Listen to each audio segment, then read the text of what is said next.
امریکہ اور ایران کے درمیان کشیدگی اب سفارتی بیانات سے نکل کر براہ راست فوجی محاذ آرائی میں تبدیل ہو چکی ہے۔ گزشتہ چند روز میں دونوں ممالک نے ایک دوسرے کے خلاف ایسے اقدامات کیے ہیں جنہوں نے نہ صرف پورے خطے بلکہ عالمی امن، توانائی کی ترسیل اور بین الاقوامی معیشت کے حوالے سے بھی نئے خدشات کو جنم دے دیا ہے۔ امریکی حکام کے مطابق صرف گزشتہ 5 دنوں کے دوران ایران نے اردن میں موجود امریکی افواج پر 4 بڑے حملے کیے، جن میں 2 امریکی فوجی ہلاک، درجنوں زخمی ہوئے، جبکہ متعدد ہیلی کاپٹرز کو بھی نقصان پہنچا ہے۔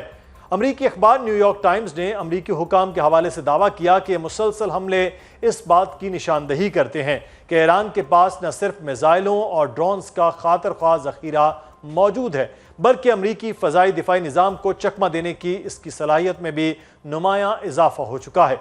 ان حملوں کے جواب میں امریکہ نے ایران کے خلاف اپنی کارروائیاں مزید تیز کر دی ہیں۔ مسلسل 8ویں رات بھی امریکی افواج نے ایران میں مختلف اہداف کو نشانہ بنایا۔ امریکی سینٹرل کمانڈ کے مطابق تازہ حملوں میں ایران کی ساحلی نگرانی کی تنصیبات، دفاعی نظام، بحری صلاحیتوں اور میزائل ڈرون ذخیرہ گاہوں کو نشانہ بنایا گیا۔ امریکی موقف ہے کہ ان کارروائیوں کا مقصد آبنہ ہرمز میں عالمی جہاز رانی کو لاحق خطرات کو کم کرنا اور اردن میں امریکی فوجیوں پر حملہ کرنے والے ایرانی انقلابی گارڈ کور کی فورسز کو سزا دینا ہے۔ دوسری جانب الجزیرہ کی رپورٹ کے مطابق امریکی حملوں کا ایک بڑا مقصد جنوبی ایران کو ملک کے باقی حصوں سے الگ کرنا بھی ہے۔ متعدد پل، ریلوے لائنیں، سرنگیں، ہوائی اڈے اور مرکزی شاہراہیں حملوں کی زد میں آئی ہیں، جس کے باعث شہری بنیادی ڈھانچہ شدید متاثر ہوا ہے اور نقل و حرکت محدود ہو گئی ہے۔ ادھر ایران نے بھی اپنے رد عمل کا دائرہ مزید وسیع کر دیا ہے۔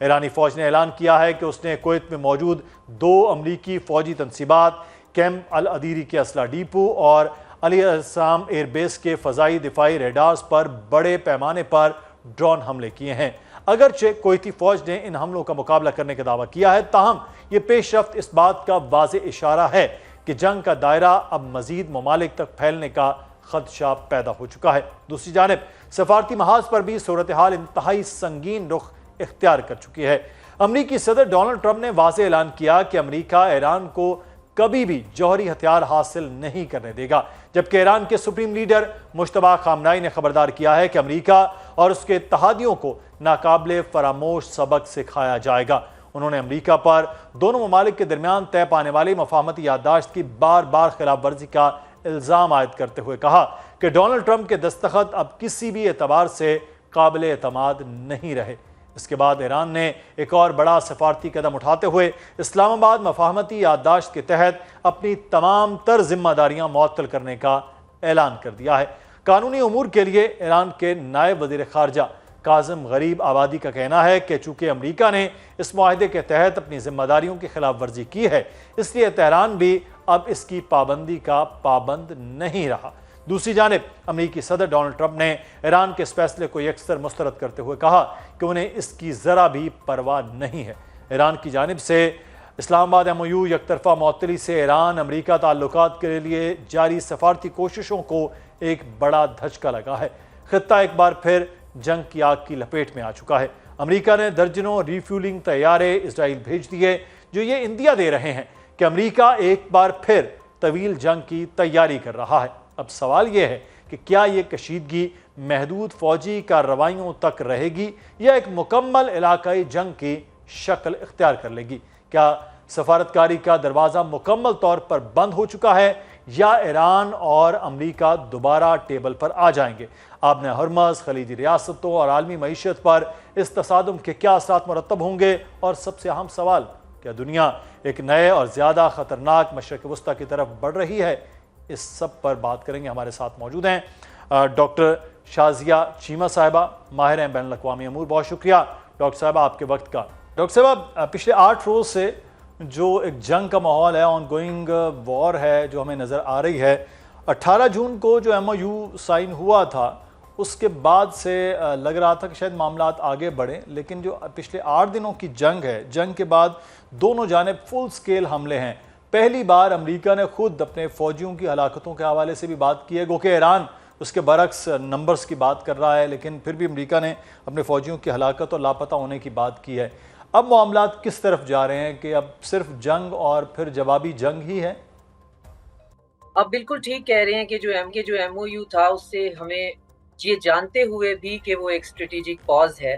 امید تھی کہ دونوں پارٹیز چونکہ جنگ کو بڑھانا نہیں چاہتی ہیں اور یہی اندیا دے رہی ہیں تو دونوں پارٹیز چاہیں گی کہ جنگ نہ ہو، لیکن یہ ایکسپیکٹڈ تھا کہ امریکہ دوبارہ حملہ کرے گا، ان کے جو ان کے اسٹریٹجک گولز ہوتے ہیں وہ اس کو اچیو کیے بغیر نہیں رہ سکتے، اور ان کے اسٹریٹجک گول میں یہ شامل ہے کہ ایران جو ہے اس کو ڈس فنکشنل کرنا ہے یا جو بھی اس کا حساب کتاب انہوں نے سوچا ہوا ہے، لیکن اتنے کم ٹائم میں وہ اس کو شروع کر کے ایک ایسکیلیشن ٹریپ کے اندر جو ہے وہ دونوں پارٹیز چلی جائیں گی، یہ تھوڑا سا ان ایکسپیکٹڈ تھا میرے لیے، کہ ایک طرف ہم مڈ ٹرمز کی امریکہ میں بات کرتے ہیں، دوسری طرف یہاں پہ فیونرلز کا جو ہے وہ پوری ایک رسومات ایک ہفتہ چلتی رہی، اس کے بعد پھر ٹرمپ جو ہیں ان کے پاس اسٹریٹجک ریزرو آئل کے اتنے کم تھے کہ ان کے مشیران ان کو کہہ رہے تھے کہ پہلے آپ ان کو بھر لیجئے، ان کو کریٹیکل لیول سے اوپر کرنے کے لیے اسٹریٹ آف ہرمز کا کھلنا ہے، ایران کو بھی ایک پاز چاہیے تھا، لیکن اب دونوں جو ہیں ایک نائٹ میئر ہوتا ہے کسی بھی وار پلانر کے لیے، کسی جنرل کے لیے، کہ اسٹریٹجک جو ایسکلیٹری ٹریپ ہے اس کے اندر انٹر ہو جانا، کیونکہ پھر اس کے اندر بلڈ گلٹ انوالو ہو جاتا ہے اور اس کے اندر وینجنس انوالو ہو جاتا ہے، اور یہ دو ہیومن ایموشن ایسے ہیں جن کے اندر کلاؤڈینس آف سینسیشنز کا ہونا اور آبجیکٹیوٹی کو جو ہے کمپرومائز ہونا وہ بہت اس کے چانسز ہوتے ہیں، اور یہی ہو رہا ہے، دونوں سائڈوں پہ انتقام کی بات ہو رہی ہے، دونوں سائڈوں پہ کیجولٹیز کی بات ہو رہی ہے، اور بلڈ گلٹ جو ہے وہ انوالو ہو چکا ہے، کیونکہ چاہے ویسٹ بتائے یا نہ بتائے جو ریسنٹ حملے ہیں اس کے اندر امریکہ کی کیجولٹیز جو ہیں وہ ہیں، اب ان کی تعداد کیا ہے ہمارا یہ رسپانسیبل اس کے حوالے سے ہم یہ کہنا بھی نہیں چاہتے، جو رومرز ہیں ان کو ہم دہراتے رہے، جب ان کا من چاہے گا وہ بتا دیں گے کہ کتنے لوگ جو ہیں وہ کلڈ ان ایکشن ہیں، کتنے جو ہیں، لیکن 2 جہاز بھر کر جو ہیں وہ رامشٹائن میڈکس جو